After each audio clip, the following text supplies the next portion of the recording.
Iran war के बीच Trump cabinet में दरार, जेडी वांस का पेंटागन पर बड़ा आरोप। ट्रंप को दी जा रही है गलत जानकारी, जेडी वांस ने कहा। तो मतलब अगर उपराष्ट्रपति ये कह रहे हैं कि राष्ट्रपति को गलत जानकारी दी जा रही है और पेंटागन गलत जानकारी दे रहा है, तो ये बहुत बड़ी खबर है और ये बताता है कि अमेरिका में ऐसा कुछ चल रहा है जो जाहिर है सिर्फ अमेरिका को प्रभावित नहीं करेगा। अमेरिका जैसी सबसे बड़ी ताकत अगर ग्लोब की वहां ये सब खेल चल रहा है तो पूरी दुनिया इससे प्रभावित हुए बगैर नहीं रहेगी। ट्रंप को असलियत के बारे में ब्रीफ नहीं किया जा रहा है, ये जेडी वांस का कहना है। हालात बहुत खराब हैं, जेडी वांस इस बात को अंडरलाइन कर रहे हैं। स्थितियां ऐसी सामान्य नहीं है कि ठीक है कुछ गलत ब्रीफ कर दिया गया और ठीक है कुछ छोटा मोटा इससे प्रभाव हो गया, ऐसा नहीं है। जेडी वांस ये कह रहे हैं कि स्थितियां आउट ऑफ कंट्रोल होती जा रही हैं और पेंटागन की तरफ से जो ब्रीफ दिया जा रहा है डोनाल्ड ट्रंप को, वो गलत दिया जा रहा है, उनको अंधेरे में रखा जा रहा है। ये अमेरिका के उपराष्ट्रपति कह रहे हैं राष्ट्रपति के बारे में कि उनको जो जानकारियां दी जा रही हैं वो गलत दी जा रही हैं। जाहिर है इसका एक और मतलब यह है कि वो राष्ट्रपति के बारे में खुलकर ये नहीं कह सकते कि राष्ट्रपति की तरफ से जो कदम उठाए जा रहे हैं वो गलत उठाए जा रहे हैं। लिहाजा वो अपनी बात को थोड़ा संयमित और संयत करते हुए दूसरे तरीके से कह रहे हैं कि उनको जो जानकारी दी जा रही है गलत दी जा रही है, लिहाजा इसके आलोक में जो कदम वो उठा रहे हैं वो गलत उठा रहे हैं। अब जरा ये देखिए और इसके फौरन बाद अपने मेहमानों की तरफ चलते हैं हम। ट्रंप कैबिनेट में दरार की बात और जेडी वांस अगर ये कह रहे हैं तो बहुत महत्वपूर्ण है और यह भी महत्वपूर्ण है कि वो कौन है जो डोनाल्ड ट्रंप को एक खास तरीके की चीजें दिखा रहा है और उनको कंपेल कर रहा है कि वो डिसीजन लें जो वो चाहते हैं। असल में यहां देखिए दो महत्वपूर्ण फिगर्स आपके सामने रख रहा हूं मैं, जेडी वांस और पीट हेग्सेथ। एक वॉर मिनिस्टर हैं और एक आप जानते हैं वाइस प्रेसिडेंट है। यहां जेडी वांस ये कह रहे हैं पेंटागन ट्रंप को झूठी जानकारी दे रहा है और पीट हेग्सेथ की तरफ से कहा जा रहा है हम जीत रहे हैं, ईरान की ताकत कम हो रही है और ये एक फैक्ट है जो मैं बता रहा हूं, ये कहा गया है पीट हेग्सेथ की तरफ से। अब इधर देखिए जेडी वांस कह रहे हैं अमेरिका के मिसाइल और हथियार स्टॉक घटते जा रहे हैं, घटे हैं, और इधर पीट हेग्सेथ कह रहे हैं ट्रंप मेरी बातें मानते हैं।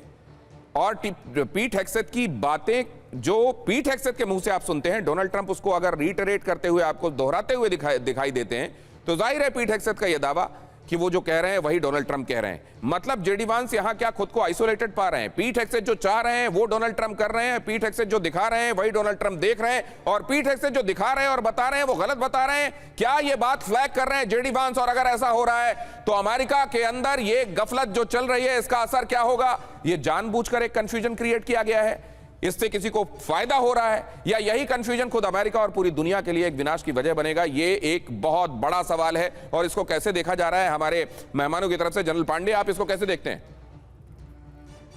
सबसे पहले मैं ये बताना चाहूँ कि जेडी वांस और ट्रंप दोनों एंटी वॉर प्लेटफॉर्म के ऊपर जहाँ पर अपने पावर में आए थे, और जेडी वांस काफ़ी एंटी वॉर वाले हैं और इस पूरे कैबिनेट के अंदर एक वही ऐसे नुमाइंदे हैं या ऐसे रिप्रेजेंटेटिव हैं जिन्होंने लड़ाई से ईरान वॉर के अंदर भी जाने से पहले उन्होंने अपनी नाखुशी जताई थी। और अगर आपको मालूम होगा कि जब इस्लामाबाद में टॉक्स की बात हो रही थी तो भी उनको ज़बरदस्ती भेजा गया, वो विलिंग नहीं थे।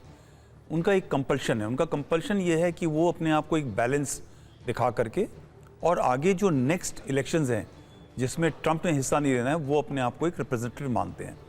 तो उन्होंने दुनिया की निगाह के अंदर और एक जो आज ट्रंप की एक गिरती हुई शाखा है उसका जो एक रिस्पेक्ट है अपने देश के अंदर, उसको बैलेंस को मेंटेन करते हुए ये चाहते हैं कि हम इस लड़ाई के जो भी नफ़ा या नुकसान है उससे हम बच के रहें, ताकि 2 साल के आने वाले इलेक्शन के अंदर उनका चांस जो है प्रेसिडेंशियल इलेक्शन के लिए बन सके।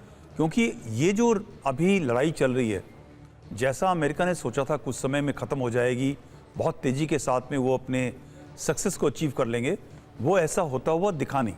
तो वो पहले तकरीबन 1.5 महीने वो चुप रहे और इन सब चीज़ों का जायज़ा लिया। मगर ये कहना कि पेंटागन ट्रंप को गलत खबर दे रहा है, जो ट्रंप है उसके पास खबर आने की कई तरीके हैं। उनके पास इंटेलिजेंस सोर्सेज हैं, उनके पास पॉलिटिकल कमेंटेटर्स हैं। मगर यस, प्रॉब्लम इसमें सिर्फ इतना हुआ कि जिस तरह ड्रोन्स का इस्तेमाल करके ईरानियंस से एक चेंज किया है सब कन्वेंशनल वॉरफेयर के अंदर, जिसमें इनकी जो हथियारों की जो सप्लाई थी, जो मिसाइल्स की का इस्तेमाल था, एयर डिफेंस सिस्टम के इस्तेमाल का वो था, वो काफ़ी खर्च हुआ। और एक $2000 के ड्रोन के ऊपर आपकी बातों पर सर दो बातें, आप अपनी बात कंप्लीट कीजिएगा, लेकिन दो बातें मेरे दिमाग में आ रही हैं। आपने एक कहा कि असल में जेडी वांस ये बताना चाहते हैं कि वो ज्यादा संतुलित आदमी है और आने वाले दिनों में अपने प्रेसिडेंट के तौर पर चांसेस को ब्राइट रखना चाहते हैं, इसलिए ये बातें कह रहे हैं। ये तो ठीक हो गई। उधर उधर डोनाल्ड ट्रंप के भी अपने ऑब्जेक्टिव्स हैं जिनको अचीव करना चाहते हैं। इन ऑब्जेक्टिव्स के बीच में मैटर ऑफ फैक्ट कौन बता रहा है, कौन कह रहा है कि सच्चाई क्या है? क्या डोनाल्ड ट्रंप जो बता रहे हैं, पीठ से जो कह रहे हैं वो सच्चाई है, या जेडी वांस जो कह रहे हैं वो सच्चाई है? और किसकी सच्चाई से असल में अमेरिका का और अमेरिका की वजह से बाकी देशों का भला या बुरा होने वाला है? ये एक सवाल है जो मैं समझना चाहता हूं। एक खबर मैं दिखाता हूं, उसके बाद मैं आप लोगों के पास आऊंगा। हॉर्मुज़ संकट के बीच महामंदी का खतरा देखिए जरा। ब्रेंट क्रूड कहां पहुंच गया देखिए जरा, $125 पर बैरल के पार। यूनाइटेड स्टेट्स में तेल की कीमतें 4 साल में सबसे हाई। और ये जब आप देख रहे हैं दूसरे तरह के क्रूड भी, ये मत समझिए कि सिर्फ ब्रेंट क्रूड का ये हाल है। ब्रेंट क्रूड का ये हाल है तो दूसरे क्रूड पर भी ये रिफ्लेक्ट हो रहा है। WTI क्या है वो भी मैं आगे आपको दिखाऊंगा, बाकी दूसरे क्रूड क्या है वो भी मैं। और अगर तेल का, एनर्जी के एक मेन पिलर का हाल ये है, गैस का हाल ये है, तो फिर दुनिया का हाल क्या होगा? कीमतों का हाल क्या होगा? महंगाई का हाल क्या होगा? भूखमरी जैसे हालात आ जाएंगे क्या? यूनाइटेड नेशन ने, एंटोनियो गुटेरेस ने ये बात कह भी दी थी बीते दिनों कि हॉर्मुज़ से ये ब्लॉकेड हटाइए वरना बहुत बुरी यहां भूखमरी की नौबत आ जाएगी, खाद्य सुरक्षा इतनी ज्यादा बढ़ जाएगी। क्या उस तरफ दुनिया बढ़ चली है? और अगर ऐसा है तो इसके लिए रिस्पॉन्सिबल कौन है? क्या वॉर मिनिस्टर रिस्पॉन्सिबल है जो डोनाल्ड ट्रंप को बरगला रहे हैं? जेडी वांस ये सब बता तो रहे हैं क्या, लेकिन क्या किसी तरह के इनिशिएटिव में वाकई वो कुछ नहीं कर सकते? इतना भी कर रहे हैं दुनिया को एक तरीके से, वो विसिल ब्लोअर के तौर पर उनको सलाम करना चाहिए। क्या करे दुनिया? इसको कैसे देखा जाना चाहिए? ये कितना बड़ा संकट आने वाले दिनों में हो सकता है? गौरव, आपको क्या दिखाई दे रहा है? ये अभी जिसको दुनिया कह रही है संकट है, ये वाकई बड़ा हो गया है और बड़ा होता जाएगा क्या आने वाले दिनों में? देखिए, वर्ल्ड बैंक की एक रिपोर्ट है दिनेश, और वर्ल्ड बैंक की रिपोर्ट ये कहती है कि अगर ये युद्ध आज खत्म हो जाए, यानी आज डोनाल्ड ट्रंप और उधर ईरान की तरफ से कह दिया जाए कि चलो सब कुछ सही हो गया, निपट गया, हम आज युद्ध खत्म कर देते हैं, तो भी 3 करोड़ लोगों के गरीबी में जाने का खतरा है और 4.5 करोड़ लोग दुनिया में ऐसे होंगे जिनके ऊपर खाने पीने की चीजों का एक बहुत बड़ा संकट आ जाएगा।